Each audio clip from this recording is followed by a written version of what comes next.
សូមជម្រាបសួរប្រិយមិត្តទាំងអស់គ្នាបាទនៅពេលនេះខ្ញុំមានព័ត៌មានទាន់ហេតុការណ៍មួយដើម្បីជម្រាបជូនប្រិយមិត្តទាំងអស់គ្នាពាក់ព័ន្ធនឹងការដោះលែងយុទ្ធជនទាំង18រូបរបស់កម្ពុជាមកមាតុភូមិរបស់ខ្លួនវិញបាទប្រិយមិត្តប្រហែលជាបានឃើញការផ្សាយនៅតាមបណ្ដាញសង្គមសារព័ត៌មាននានានៅក្នុងប្រទេសកម្ពុជារួចហើយនៅពេលនេះខ្ញុំសូមដកស្រង់គឺពីការផ្សាយរបស់សារព័ត៌មាន Bloomberg ដែលនៅខាងក្រៅប្រទេសគឺនៅសហរដ្ឋអាមេរិកនេះក៏បានផ្សាយព័ត៌មានទាន់ហេតុការណ៍ដែលជាដំណឹងល្អនេះសម្រាប់មហាជនផងដែរអញ្ចឹងខ្ញុំសូមដកស្រង់នេះគឺជាសេចក្តីរាយការណ៍របស់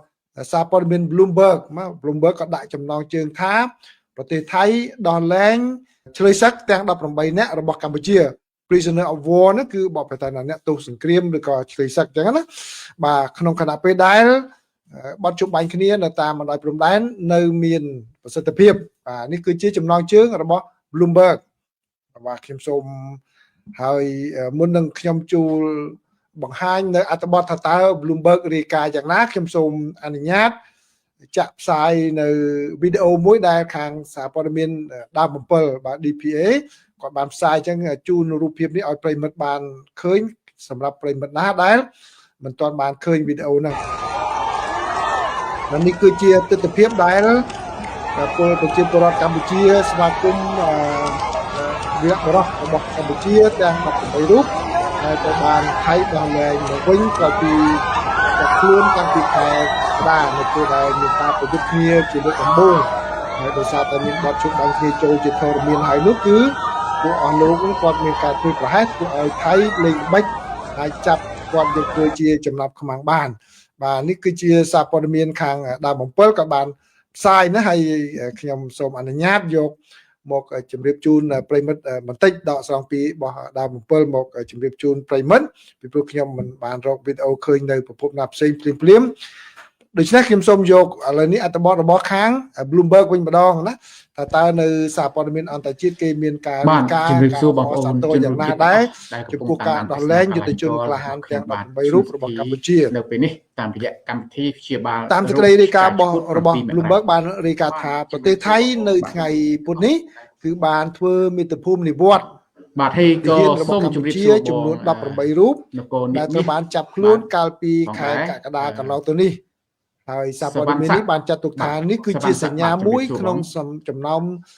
សញ្ញាមួយចំនួនស្ដីអំពីការរីកចម្រើនឆ្ពោះទៅការកាត់បន្ថយភាពតានតឹងរវាងប្រទេសជិតខាងទាំងពីរចាប់តាំងតែមានការប្រយុទ្ធគ្នាបានពុះឡើងនៅតាមបណ្ដោយព្រំដែនរួមរបស់ពួកគេកាលពីដើមឆ្នាំនេះបាទហើយសារព័ត៌មាន Bloomberg បានដកស្រង់នៅសេចក្តីរាយការណ៍របស់ក្រសួងការបរទេសរបស់ថៃដែលបាននិយាយថាតាមរយៈទង្វើនេះគឺប្រទេសថៃសង្ឃឹមថាដោយសារខ្ញុំកម្ពុជាបាននឹងមានវិធានយកនៅសុឆន្ទៈនេះចឹងហើយបន្តទៅទៀតតាមរយៈមើលវីដេអូហ្នឹងគឺសកម្មភាពយ៉ាងជាក់លាក់ក្នុងការជំរុញឲ្យមានសន្តិភាពស្ថិតថេររវាងប្រទេសទាំងពីរបាទនេះជាសេចក្តីថ្លែងការណ៍របស់ក្រសួងការបរទេសរបស់ថៃវែងក៏ប៉ុន្តែសារព័ត៌មាននេះដកស្រង់តែប៉ុណ្ណេះវាយអាមេឆ្កែឈុត Bloomberg បានបន្តទៀតថាពួកនេះវាចេញដោយឡែកអ្នកនាំពាក្យរបស់ក្រសួងការពិជាតិរបស់កម្ពុជាវិញបានថ្លែងនៅក្នុងសេចក្តីថ្លែងការណ៍ដោយឡែកមួយទៀតដែលថាការដោះលែងនេះគឺនឹងចូលរួមចំណែកទៅដល់ការកសាងនៅទំនុកចិត្តគ្នាទៅវិញទៅមកណាការទំនុកចិត្តគ្នាហើយនឹងជំនឿជឿជាក់រវាងប្រទេសពីរទៅវាស្រ័យទៀតហើយចុះទៅវាផ្នែកមួយនៃកិច្ចព្រមព្រៀងថ្មីបំផុតនេះគឺបានបញ្ឈប់នៅការវាយប្រយុទ្ធគ្នាដែលបានចាប់ផ្ដើមមកចូលជាធរមានតាំងតែពីថ្ងៃសៅរ៍មកវាមានគ្រោះហើយទីក្រុងបាងកកនិយាយថាមានគ្រោះគឺពេលនោះគឺប្រទេសថៃនឹងពិចារណាដោះលែងឲ្យប្រជាពលរដ្ឋយុទ្ធជនរបស់កម្ពុជាប្រសិនបើកិច្ចព្រមព្រៀងជួបបែកគ្នានេះអាចនៅបានស្ថិតថេរបានរយៈពេល72ម៉ោងហើយទីក្រុងបាងកកបានពន្យាការដោះលែងពួកគេបន្តិចក្រោយពីការបរិច្ឆេទចុងក្រោយបានកន្លងផុតកាលពីថ្ងៃអង្គារដោយចោទប្រកាន់ប្រទេសកម្ពុជាថាបានរំលោភទៅលក្ខខណ្ឌនានានៃបទជុំបាញ់លក្ខខណ្ឌនៃបទជុំបាញ់ដែលក្នុងនោះមានការបង្ហោះដ្រូននៅសហរដ្ឋអាមេរិក ហើយមន្ត្រីនានាដែលមកពីអង្គការកាកបាទក្រហមអន្តរជាតិគណៈកម្មាធិការកាកបាទក្រហមអន្តរជាតិហើយនឹងអ្នកសង្កេតការណ៍ ជូន អាស៊ាន អ្នកប្រឆាំង ក៏បាន នៅសហរដ្ឋ មានវ អាមេ ត្ត រិក មាននៅក្នុងពេលដែល វិញ បញ្ជូនត្រឡប់នៅយុទ្ធជនរបស់កម្ពុជា នេះ នឹង ប្រ ផង ធានបទ ដែរ ទី1 គឺដែលបានធ្វើឡើងនៅចន្លោះម៉ោងប្រហែលជា10 ព្រឹក ជជែកគ្នានៅថ្ងៃ ម៉ោ នេះ ងនៅក្នុង ខ្ញុំ ប្រ បាន ទេស ស្រាវជ្រាវ កម្ ឯ ពុជា កសារមួយចំនួនទាក់ទង ហើយ នឹងច្បាប់ នេះបើយោងតាម របស់សហរដ្ឋ សេចក្តី អាមេរិក ថ្លែងការណ៍របស់ ស្ដី ប្រ អំ ទេស ពី ទាំងពីរ ប្រទេសកម្ពុជាវិញបាននិយាយថាពួកគេក៏បាន ICE នៅក្នុង ទទួល នោះគឺគេ អ្នក មាន ទាំងអស់នោះក្នុងពិធីមួយនៅឯ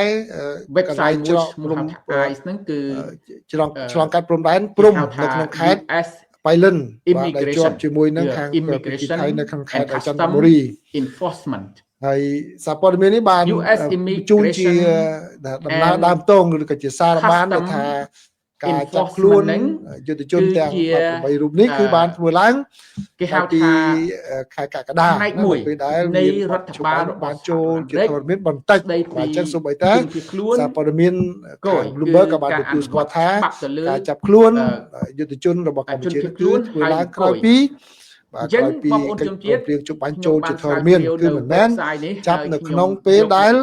ដើម្បី កំពុងតែប្រយុទ្ធគ្នានោះទេ តើ បាទអញ្ចឹង រដ្ឋាភិបាលបោះ នេះគឺ ប្រាំ ជាសេច នេះ ក្តីរាយការណ៍របស់ Bloomberg គេ គាត់បានរាយការណ៍ អនុវត្តយ៉ាង breaking ម៉េច news អញ្ចឹងដែរណា គេ ចឹង អនុវត្ត ខ្ញុំ យ៉ាង សូម ម៉េច ជូនជម្រាបជូន អ្នក ប្រិមិត្ត ប្រឆាំង ប៉ុណ្ណេះ នេះ បាទសូមអរគុណ អាច ច្រើនដែល ប្រឈម ប្រិមិត្តតាមដាន ទៅនឹង ហើយសម្រាប់ខ្ញុំ បាទខ្ញុំ ដែល សប្បាយរីករាយ សហ បាទ រដ្ឋ សប្បាយ អាមេរិ រី ក ករាយមួយ ដែលភាសាអង់ ជំ គ្លេ ហា ស ន គេហៅ បាទមួយ ថា ជំហានដែរ deportation បាទដូចដែលខ្ញុំបាន គឺ ជម្រាបជូន ការ ប្រិមិត្តអញ្ចឹង បញ្ជូន ហើយ បើ គឺ នៅក្នុងភាសា យើង ច្បាប់ គួរតែធ្វើពិធីមួយ បាទ EO ស្វាគមន៍ នៅ យុ ក្នុង ទ្ធជនវីរបុរសរបស់យើង ដែលបញ្ ដោយ ជាឲ្យអ សេច នុ ក្ វត្ត តី នឹង គោរពរបស់គាត់ សហរដ្ឋអាមេរិក បាទគាត់មិនមែនជាអ្នក បាន ចាញ់ និយាយ ការប្រយុទ្ធទេប៉ុន្តែគាត់ ប៉ុន្មាន ជាអ្នក ចំណុច ចាញ់ល្បិចគេបន្តិច ហើយ បាទ ជន ប៉ុន្ ប្រ តែ ភេទណា ទោះបីជាយ៉ាងណាក៏ដោយក៏គាត់នៅតែជាវីរបុរសដែរ ទៅស្រុកកំណើតវិញ បានចេញមុខការ តែ ពារ ទៀត ទឹកដី ប ផង ងប្អូ ដែ ន រ ទាំងអស់គ្នា អញ្ចឹង នឹងបានយល់ គឺ នឹងបា តែ ន មាន ដឹង ពិ ថា ធីស្វាគ អ្វី មន៍ ដែល ទទួលផ្ដល់កិត្តិយសដល់គាត់ បញ្ជូននេះ ខ្ញុំបានលើក តើពួក កាលពីលើកមុនអញ្ចឹងគឺថាបោះអាវយឺតអីមានឈ្មោះគាត់មានតែ ហើយតាំងពីដើមមក ថ្លែងអំណរគុណគាត់មកនឹងជារឿងមួយល្អបាទអញ្ចឹងបាទ ដល់ឥឡូវនេះ អញ្ចឹងជារឿងមួយដំណាក់កាលគួរសប្បាយរីករាយដែរមុនពេល ទៅប្រមាណមួយខែ ឆ្លងឆ្នាំនេះដែលមាន ខ្ញុំបានចូល ពួក ទៅ គាត់ ក្នុង អាច website ជួបជុំជាមួយនឹងក្រុមគ្រួសាររបស់គាត់វិញ ហើយខ្ញុំយកទូតលេខ ហើយ មួយ ដោយ ចំ ផ្ទាល់ខ្លួនខ្ញុំ ហើយនឹង បាទ ការ ខ្ញុំសូមចូលរួមអបអរសាទរនិងស្វាគមន៍ យុទ្ធជនក្លាហានរបស់កម្ពុជាទាំង មាន 18រូប ម មក ក មាតុភូមិរបស់ខ្លួនវិញ ខ្លួន សម្រាប់ខ្ញុំគឺ បាទ ប្អូនឬក៏បងក៏ដោយខ្ញុំមិនដឹងថាអាយុគាត់ប្រមាណបើថាប្អូនឬក៏បងខ្ញុំក៏បងគឺសម្រាប់ខ្ញុំគឺអស់លោកគឺជាវីរបុរសរបស់កម្ពុជាដែល បងធំទី 3 បាទជំរាបសួរ លះបង់ បាទខ្លាសមុទ្រជំរាបសួរ កម្លាំង បាទ ហើយមានសាច់ឈាមបាទដើម្បីការពារមាតុភូមិកម្ពុជាក្នុងគណៈពេលដែលប្រតិជាតិត្រូវការនេះបាទដោយសូមទទួលនៅការគោរពរបស់ខ្ញុំពីខ្ញុំពីចំណាយផង